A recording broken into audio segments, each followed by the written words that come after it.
আসসালামু আলাইকুম প্রিয় দর্শক, স্বাগত জানাচ্ছি আমার দেশ মিড ডে নিউজের সঙ্গে আছি আরমান মুজাহিদ। শুরুতে জানবো সংবাদ শিরোনাম।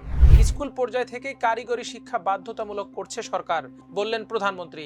মধ্যস্বত্বভোগী ও চাঁদাবাজদের কারণেই বাজার অস্থির, মন্তব্য বিরোধী দলীয় নেতার। ইরান যুদ্ধে ব্যর্থ যুক্তরাষ্ট্র, যে কোনো সময় হামলা চালাতে পারে কিউবায়। আওয়ামী লীগকে থুথু দেবে জনগণ, বললেন স্পিকার। আবারও 2 মামলায় সাবেক প্রধান বিচারপতি খায়রুল হকের জামিন। দর্শক, এতক্ষণ শুনছিলেন সংবাদ শিরোনাম, এবার বিস্তারিত। শুধু উচ্চশিক্ষার ক্ষেত্রেই নয়, স্কুল পর্যায় থেকেই সরকার শিক্ষা কারিকুলামে কারিগরি ও ব্যবহারিক শিক্ষা বাধ্যতামূলক করার পরিকল্পনা গ্রহণ করেছে বলে জানিয়েছেন প্রধানমন্ত্রী তারেক রহমান। আজ মঙ্গলবার ঢাকা বিশ্ববিদ্যালয়ের সিনেট ভবনে ইউজিসির জাতীয় কর্মশালায় তিনি এ তথ্য জানান। বাংলাদেশের উচ্চশিক্ষা ব্যবস্থার উন্নয়ন ও টেকসই রূপান্তর নিয়ে ইউজিসির জাতীয় কর্মশালার উদ্বোধন করেন তিনি।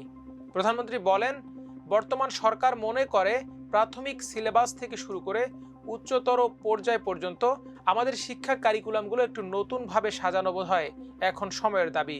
নৈতিক মূল্যবোধ সম্পন্ন কর্মসূচি শিক্ষা ছাড়া বেকারত্ব নিরসন মনে হয় খুব সম্ভবত সম্ভব নয়। তারেক রহমান বলেন, সময় উপযোগী শিক্ষা কারিকুলাম ছাড়াও বৈশ্বিক প্রতিযোগিতায় টিকে থাকা মনে হয় সম্ভব নয়। এ কারণেই বর্তমান সরকার একাডেমিক সিলেবাসকে সময় উপযোগী করার কাজ এরই মধ্যে হাতে নিয়েছে। বিশেষ করে উচ্চশিক্ষা ব্যবস্থাকে সময় উপযোগী করতে বর্তমান সরকার নানা ধরনের উদ্যোগ গ্রহণ করছে।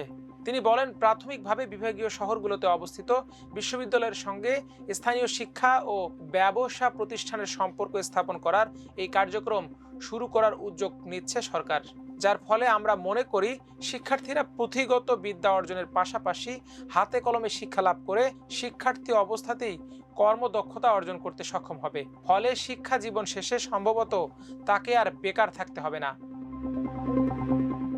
মধ্যস্বত্বভোগী ও চাঁদাবাজদের কারণেই দেশের বাজার ব্যবস্থা অস্থির হয়ে উঠেছে বলে মন্তব্য করেছেন বিরোধী দলীয় নেতা ও জামায়াত আমির ডক্টর শফিকুর রহমান। তিনি বলেছেন, সিন্ডিকেটের মাধ্যমে কৃত্রিমভাবে দ্রব্যমূল্যের ঊর্ধ্বগতি তৈরি করা হচ্ছে, যার চাপ সরাসরি সাধারণ মানুষের ওপর পড়ছে। মঙ্গলবার ভোরে রাজধানীর মিরপুর শাহ আলী পাইকারি বাজার পরিদর্শন শেষে সাংবাদিকদের সঙ্গে আলাপকালে তিনি সব কথা বলেন। সকাল 6টার দিকে বাজারের বিভিন্ন অংশ ঘুরে দেখেন তিনি। এ সময় ব্যবসায়ী ও ক্রেতাদের সঙ্গেও কথা বলেন জামায়াত আমির। শফিকুর রহমান বলেন, বাজারে এক ধরনের অস্থিরতা তৈরি হয়েছে। এর পেছনে মধ্যস্বত্বভোগী ও চাঁদাবাজদের প্রভাব রয়েছে। একই সঙ্গে সিন্ডিকেটের কারণেও কৃত্রিমভাবে পণ্যের দাম বাড়ানো হচ্ছে বলে অভিযোগ করেন তিনি। বাজার পরিস্থিতি নিয়ন্ত্রণে সরকারকে আরও কার্যকর উদ্যোগ নেওয়ার আহ্বান জানিয়ে জামায়াত আমির বলেন, সাধারণ মানুষের জন্য বাজারকে সহনীয় পর্যায়ে রাখতে প্রয়োজনীয় ব্যবস্থা নেওয়া জরুরি। জনগণের স্বার্থে সংসদের ভেতরে ও বাইরে বিরোধী দল এ বিষয়ে সোচ্চার থাকবে বলেও মন্তব্য করেন তিনি। ক্যারিবিয়ান অঞ্চলের দেশ কিউবায় যে কোনো সময় হামলা চালাতে পারে যুক্তরাষ্ট্র। মার্কিন প্রেসিডেন্ট ডোনাল্ড ট্রাম্প এবং পররাষ্ট্রমন্ত্রী মার্কো রুবিওর সাম্প্রতিক মন্তব্য থেকে এমন আভাস পাওয়া যাচ্ছে বলে জানিয়েছে সংবাদ মাধ্যম এক্সিওস। মঙ্গলবার এক প্রতিবেদনে সংবাদ মাধ্যমটি বলেছে, প্রেসিডেন্ট ট্রাম্প কিউবার সরকারের ওপর চাপ বৃদ্ধি করছেন, আর তিনি দেশটিতে হামলার যে হুমকি দিচ্ছেন সেটি বাস্তবে রূপ নিতে পারে।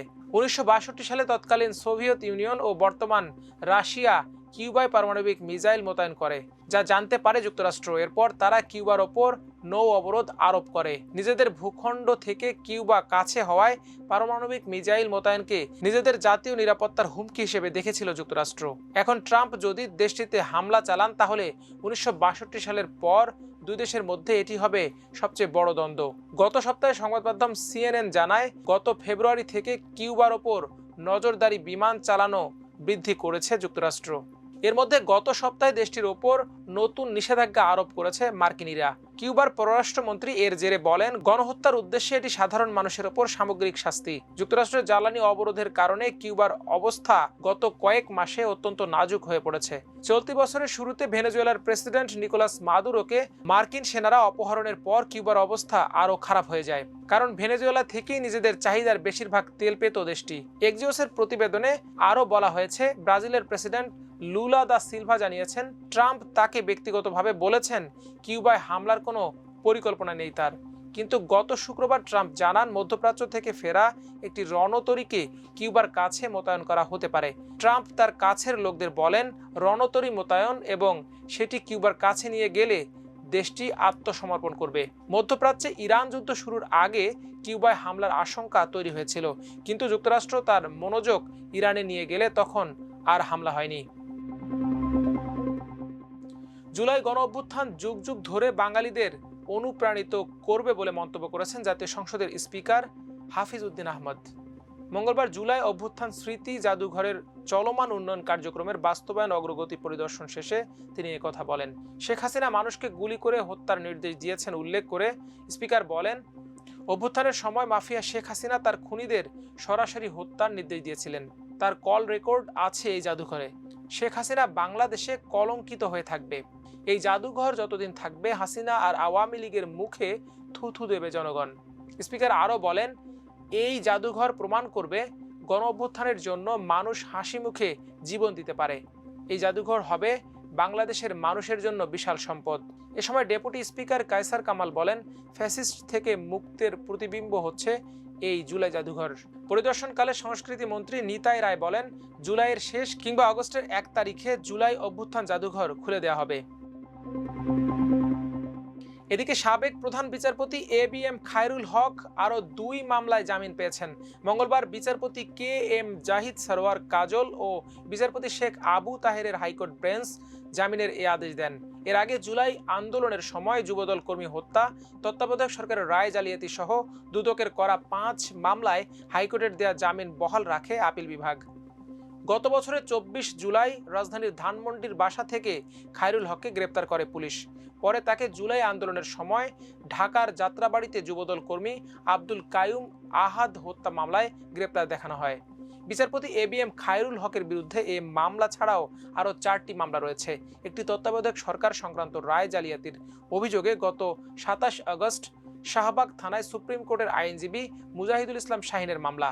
25 আগস্ট নারায়ণগঞ্জের ফতুল্লা থানায় আরেকটি মামলা করেন জেলা আইনজীবী সমিতির সাবেক সভাপতি ও ফতুল্লা থানা বিএনপির সাধারণ সম্পাদক আব্দুল বারী ভূঁইয়া।